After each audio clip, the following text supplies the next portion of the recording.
روشنایی در خاندانتان عزیزان دل و با امید آبادی و سرسبزی وطن اجدادیمان تاجیکستان بیشتاسا یک درود گرم به همه شما. برنامه فضا است چون همیشگی مهمان خاندان شما این دم و این لحظه.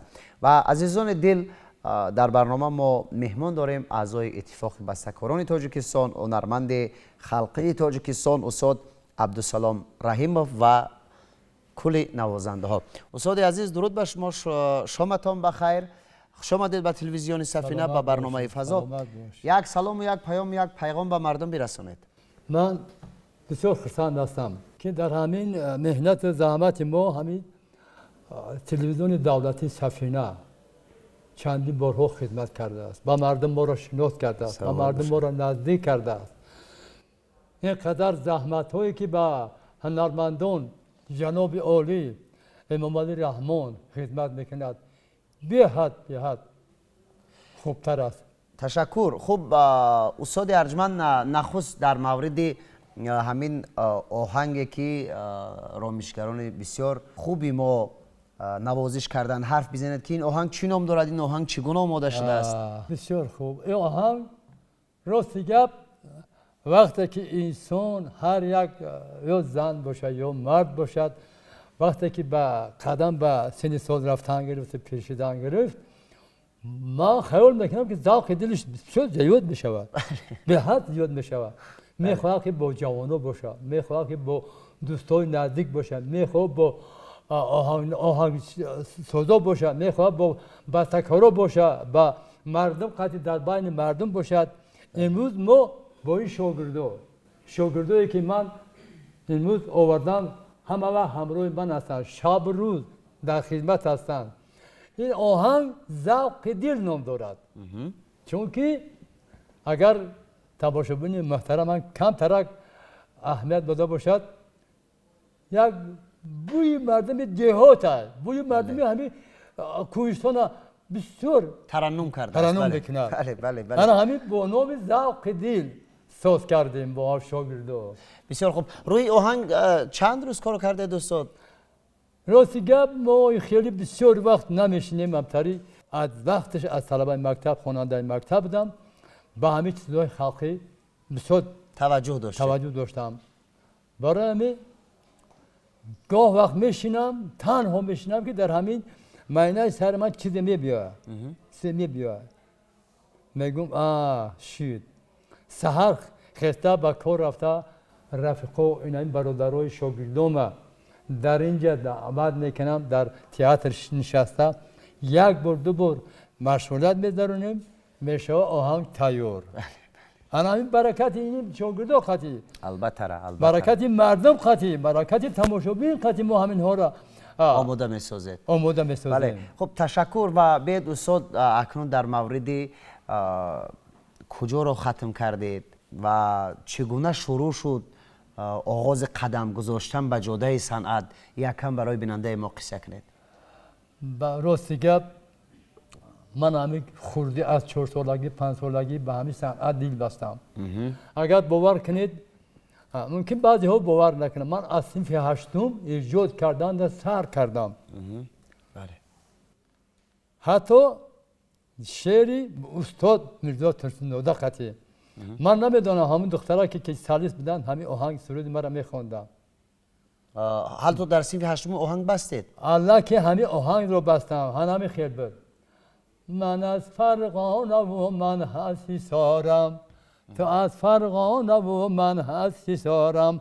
همین نمود قطعی همون دخترها میخوندن، همون دخترها همین سرود در ثبت رادیو کرده بودن. همون سالهایی که بعد ختم مکتبی میونه بود کردم، روز من رو به تئاتر در نوحیه ها چی میشیدن؟ از نظرگذرانی هوسکاران میشید. تمامی هنرمندایی که هوسکارایی که بسیار لیاقت دارن همون را جمع میکردن. سالهای 1900 افکرم خطا نکنم 63 من همچون نوازنده قیجک رفتم سپاریدم اعضای جوری، اعضای حکمان در وقت معلمان بشیدن، از دوره شورابی بود، از آدمای هنرمندایی که در لیاقت داشتن اونو میشیدن. در پیش استاد اودینو هاشم سپاریدم. اودینو هاشم فهمید که این بچه آینده دارد. خیلی ما گفتیم هزار تشکر بسیار.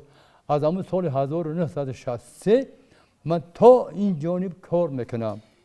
بسیار خوب، تشکر میگم استاد. و بعد از شنیدن یک ترانه که حال حاضر البته که این آهنگ مال شما هست، بدلشاه یوسفی اجرا میکند، ما باز برمیگردیم و سر صحبت آنه که کار رو با استاد اودینو هاشم سر کردید و چی کار کردید، چگونه هنرتون رشد کرد، به بیننده ما قصه میکنید.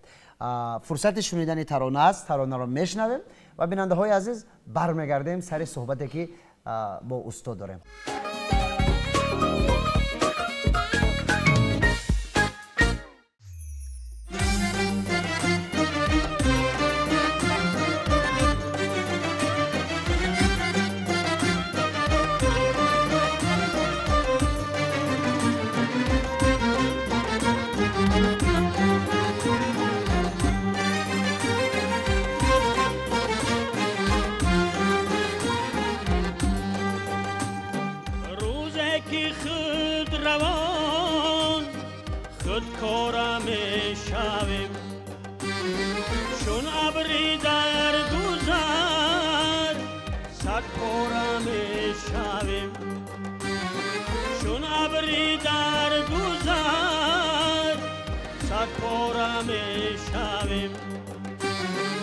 از بحر زندگی آواره میشویم، از زندگی آرام شوم بر قدر مادران آن وقت میرسم بر قدر مادران آن وقت میرسم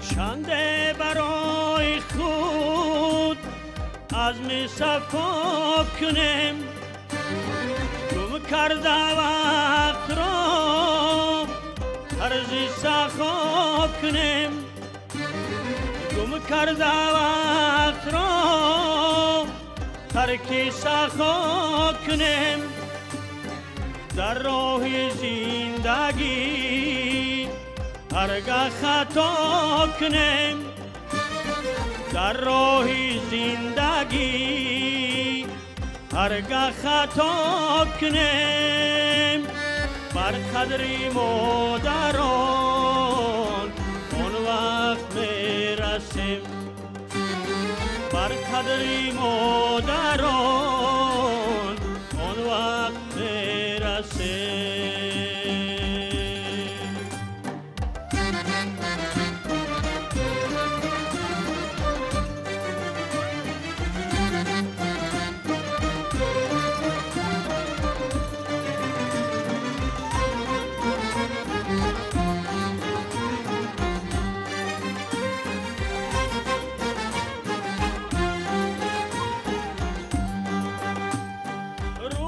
که گم شود عزم برادری افسانه می شود یارو برادری افسانه می شود یارو برادری بر ما نمی رسد این مهری مادری بر ما نمیرسد این مهری مادری بر قدر مادران آن وقت میرسیم بر قدر مادران آن وقت میرسیم بر قدر مادران آن وقت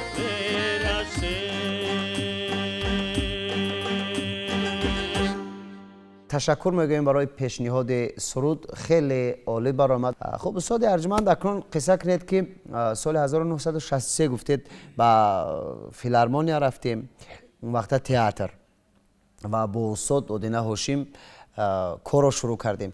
خب چگونه شد و چگونه به کمالات رسیدید؟ از استاد چی آموختید؟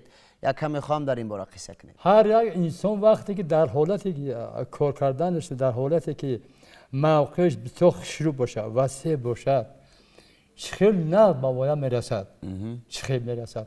مثلا من همین شدم آدمای بزرگ در گردی من بودن اودینه هاشم خیلی بابا خلیل اودینه یا حافظ خلقی بود پدر اودینه هاشم قاسم اکای قدم مرود جون قدم جون واسیوف دیگر خیلی دیگر برادرانی که در همراه من کار میکردن به حد آدمای اهل فهم بودن آدمایی بودن که انو تربیت میفته. ما همه ما مکتبی که اودینه هاشم کرد برام مکتب تئاتر خلقی تئاتر خلقی سال 1961 برقرار شد. از همون سال همه هنرمندانی که بسیار موقعش خوب است فهمش خوب است هم را جمع کردن. بسیار در جمهوریت تئاتر خلقی به نام اودینه هاشم سو موقع کلان داشت. در کجایی که میرفتیم مردم با چخیل مردم کوهستان خد میرفتیم حتی پوانداز میپرفتن برای همین صنعتکاران رانی سابق مسکوا بله این قدر بزرگ بودن این قدر فهمش شدم تمامی نزدیکی های صنعت همه کوهستان و مردمی را می‌آموختند. بله اگر خطا نکنم همین فلک سرایی هم از ناحیه مسکوا سابق برآمد. مثلا اپای گلچهره سازی خوا مدینا هاشم قاسم فیضعلی حسن شاکر قادر خیلی فلک سرایان اکا عزت‌الله نظیروف همین آدما در ساحه فلک به حد خدمت خوب کردن. بله. ما همه آدم ها نزدیکی های زینه های فلک آموختیم. بله خب استاد تا جای آگاهی داریم استاد آدینه هاشم خیلی شما رو دوست می داشته است احترام کرده است و هر کجایی که به هنرمندی می رفته است به خدمت می رفته است حتما می گفته است که درباره من باید عبدالسلام رحیموف باشد. این محبت را چگونه شما توانستید که به دست بیارید این دوستی رو از یک هنرمند واقعا هم زیبا شادروان آدینه هاشموف؟ اکنون اینجا آدینه هاشم نه همه هنرمندایی که هنرمند اصیلن وقتی که نوازنده‌اش یا قجقچی باشد یا ربابچی باشد یا دایره‌چی باشد وقتی که به هیچ دلی همین که نواخت چیزی که گفت که باید همین که به مصلحت به چی که سرخانی کردی نه اجرا نکردی این خودی همون هنرمند نامی اصیل میخیدن لیکن ما چیزی که میگفتن در اینجا برتران ارتش دولت بود خدای دود سمعدو خب اینجا مصلحتگرا بودن رحمان دوست قربانیان بود همراه ما انا همه صنعت موسیقی صنعت خلقی مردم کوهستان مردم یعنی قشلاق‌هایی که هستن همه را با ما همه آدم آموختن ما نه که راست گپ چیزی که از دست می اومد ما می‌آموختیم شب روز کار میکردیم. بله. شب روز با مکتب‌های موسیقی نآمدید گمانم هر چی که آموختید از هنرمندان آموختید. آدمی استاد آموختم. حال یک نوازنده بهترین در ناحیه سابق مسکوا بود دوستی اردویوف پدر محمد علی اردویوف بسیار مرد خوب بودن بسیار تمام نوازنده همین نوازنده پرده قجق به من نشون میدادن. همه نواختنی هم پرده های قجق هم پرده های فلک هست. فلک شش مقام اینها یک ژانری هستند که بسیار کم تر قیمتر است. لیکن اگر مشق کردی و آموختی و از عهده‌اش شما رو آموختن از عهده‌اش برای تمام دیگه یکم گپ نیست. بله. 100% اجرا میکنی. و استاد من باور دارم که همون زحمت‌های کشیده شما انا همون دوست داشتن صنعت بود که واقعا امروز اینقدر محبوب گردیدید و واقعا هم سزاوار گردیدن به عنوان هنرمند خلقی این کار سهل ساده نیست و این همه محبت این همه دوستداری این همه احترام و این همه زحمت‌های کشیده شما ثمر آورد که امروز مردم شما را میشناسند احترام میکنن و به عنوان نام استاد صدا کردن الکی خود یک دولت بزرگ است که این عنوان بزرگ را شما صاحب هستید. و بعد از اونه که در تئاتر چند سال کار کردید با یگان انسامبل نرفتید چگونه شد؟ نه فقط در همون ناحیه سابق مسکوا کار کردم. یعنی عبدالسلام رحیموف نفری هست که 50 و 60 و 70 سال خیش رو در ناحیه که تولد شد در خاکی که تولد شد اونجا تربیت یافت اونجا کار کرد و برای ملت خدمت کرد. البته من بله.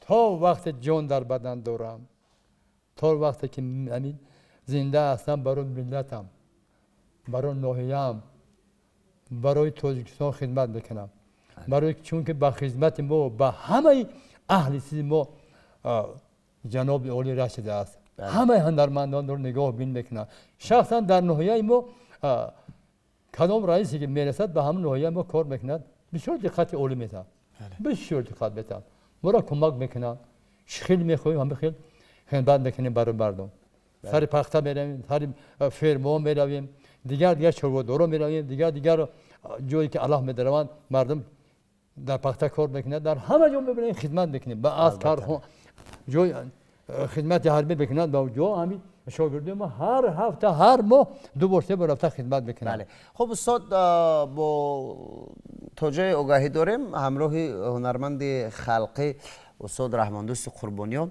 یک زمان سرودهای حجوی می‌سراییدید. یک کم به یاد بیارید چگونه بود چگونه آماده میشد؟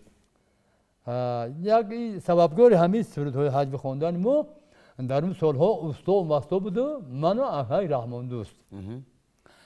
یک وقت بسیار وقت یک جایی کنسرت بدادیم با استا و مستا خدا یادشون بخیر.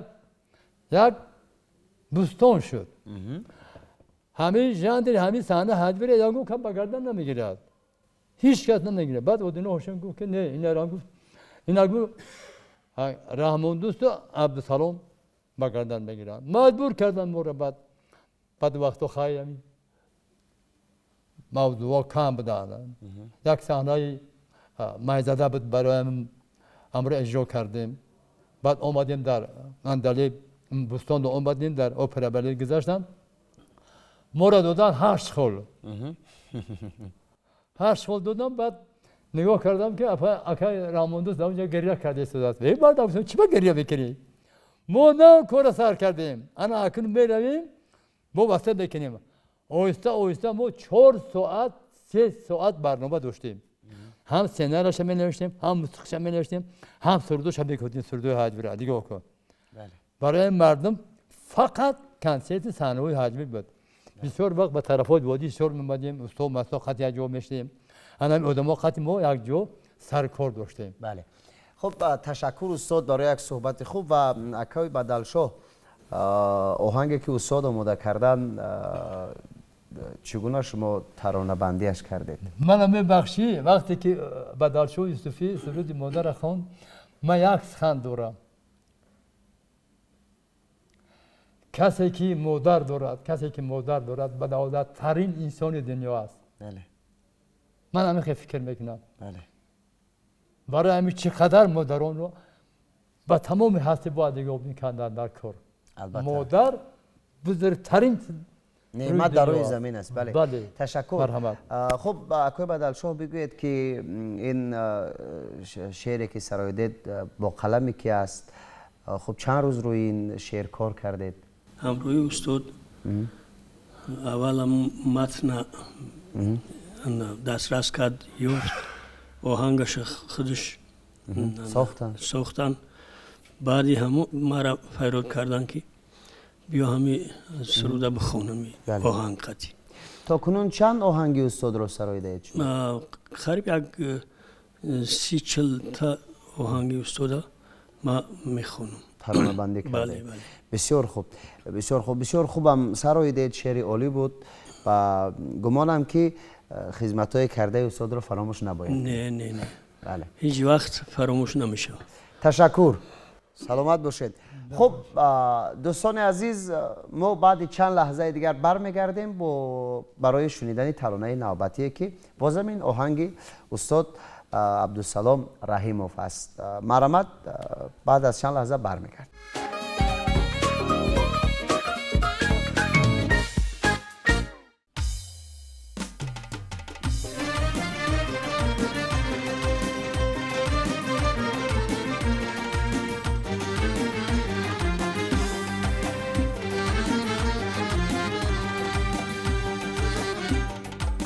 در بهارم بوی کاکت وطن بر مشامم وقتی باران میرسد بر مشامم وقتی باران میرسد سبزه‌ای صحرای کشتی عمری من سبزه‌ای صحرای کشتی عمری من سبز چشمم مثل تاران میرسد سبز چشمم مثل تاران میرسد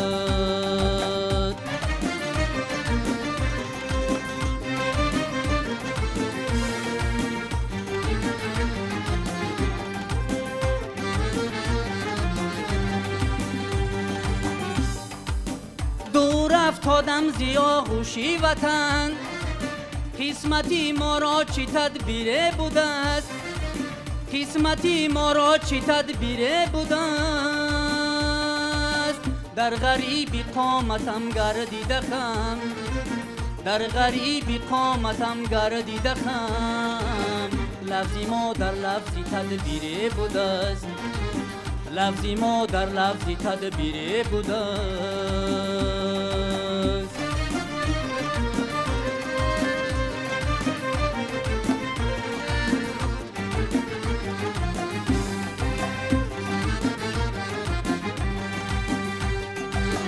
منایم آخر وطن گم کرده ای دائما یادم بود سوی وطن دائما یادم بود سوی وطن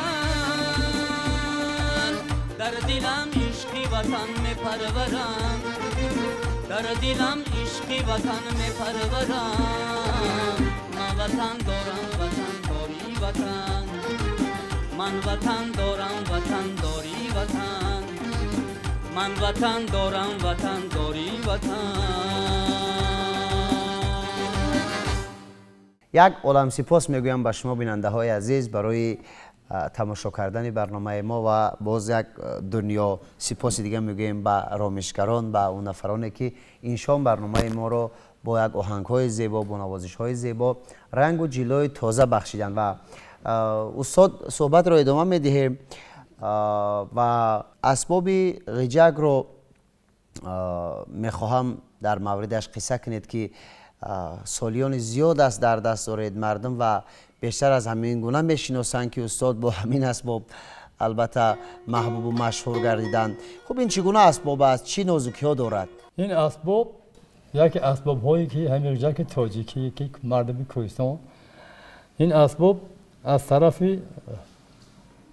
استغلام یک مرد بزرگ با ما این تحفه کردن. سازی بابای استغلام است از ناحیه خوالین. البته من این اسباب به چندین دولت‌های خارجی سفر کردم. امروز برای چی؟ برای اینکه این اسباب همین غیجک مردم کوهستان به حد یک لذت شیرین دارد. بله بله. به حد. بله. همون ناله که همون وقتی که سر میکنی میفهمی که همین ناله همین در بالای همین کوهستان در بالای همین منظره های کوهستان علاقه سر میزنه. بله. خب پس خواهش میکنم استاد از همون ناله های زیبا از همون ناله های زیبا برای بیننده های ما یک کمک کرد.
سلامت باشین.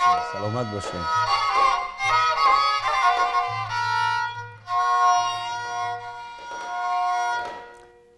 تشکر استاد. دستان شما درد را نبیند. خیلی عالی. و استاد ارجمند پیروی هنر شما را از فرزندان کدام میکردن و یا چگونه؟ البته من روان کردم پسر با دانشگاه صنعت دانشکده صنعت خواندم. خوشبختانه امروز در پیروی من هستند، در تئاتر کار میکنند. در پهلوتون هم هستند؟ البته با همین خوشبختانه با همین با خاتمه اومده است. خورشید جان رحیموف. بله من خیال میکنم که همین بچه‌هایی که اشتاگن همین شاگردای اشتاگن همین فرزندای من هستن. البته بله سلامت باشین. من همین فکر میکنم. اما وقت سربلند باشن، با استعداد باشن، حلال کار کنن برای ملت، برای دولت، برای سرزمین تاجیکستان. باشین زنده باشین. استاد با کی همکاری دارید با صاحب قلمان ناحیه میرسعید علی حمدانی؟ نه ناحیه ما بسیار شاعرای بزرگ هستند. خوشبختانه شکر میگوییم که علی محمد مرادی بله به حد شاعر بقوت هستند. استاد بسیار خب هم نویسنده هم شاعر عبدالحلیم سلیم‌زاده به حد هم کتاب می نویسونن هم شعر می نویسونن. بله برای در نظم در نثر. استاد فیض‌الله سامانی. بله من همین این توفه هایی که ایشان برای تلویزیون سفینه روان کردن. من همین عبدالحلیم سلیم‌زاده اینا برای کتابخانه تلویزیون سفینه روان کردن. تشکر. مرحمت. آن این کتابی که از طرف استاد فیض‌الله سامانی روان کردن با کتابخانه مرکزی همین استودیوی سفینه. سلامت باشید. آن این کتاب را عبدالحلیم سلیموف درباره من نوشته است.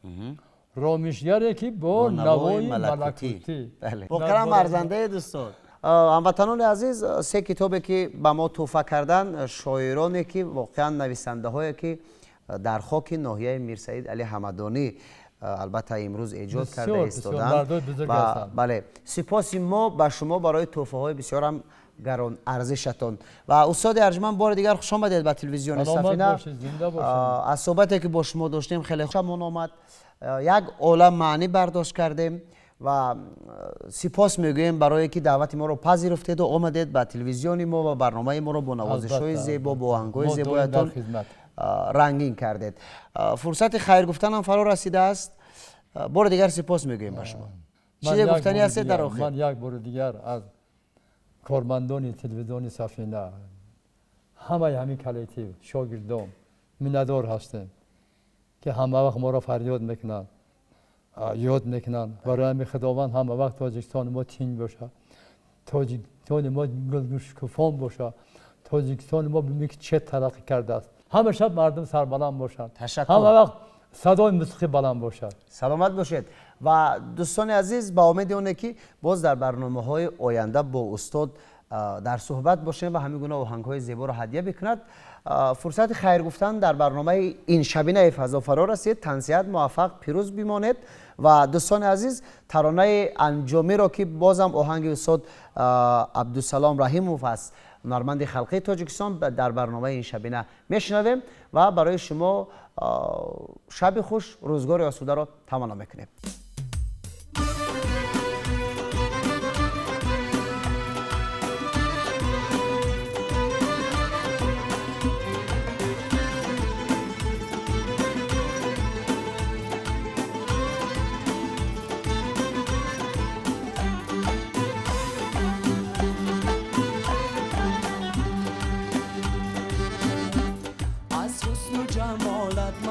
دیوانه شدم آخر، بر گنج غمی عشقت پروانه شدم آخر، بر گنج غمی عشقت پروانه شدم آخر، در وادی هجرانت من قیسم و دیوانه، من قیسم و دیوانه، در وادی هجرانت من قیسم و دیوانه، من قیسم و دیوانه، بر شمع جمالی تو پروانه شدم آخر، بر شمع جمالی تو پروانه شدم آخر.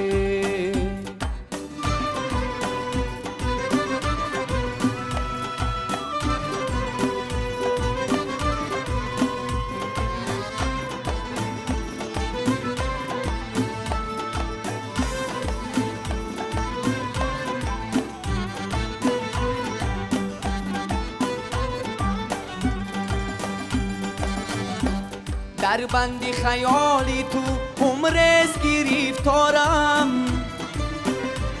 در بندی خیالی تو عمرز گرفتارم، گرفتارم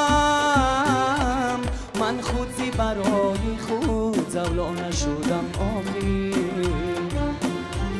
من خودی برای خود زولا نشدم آخی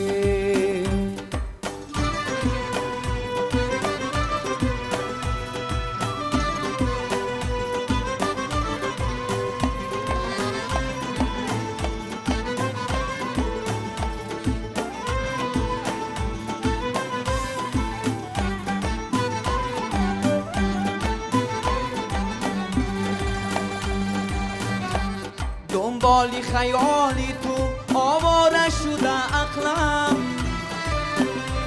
دنبالی خیالی تو آواره شده عقلم مجنون صفت از عشقت بیخانه شدم آخی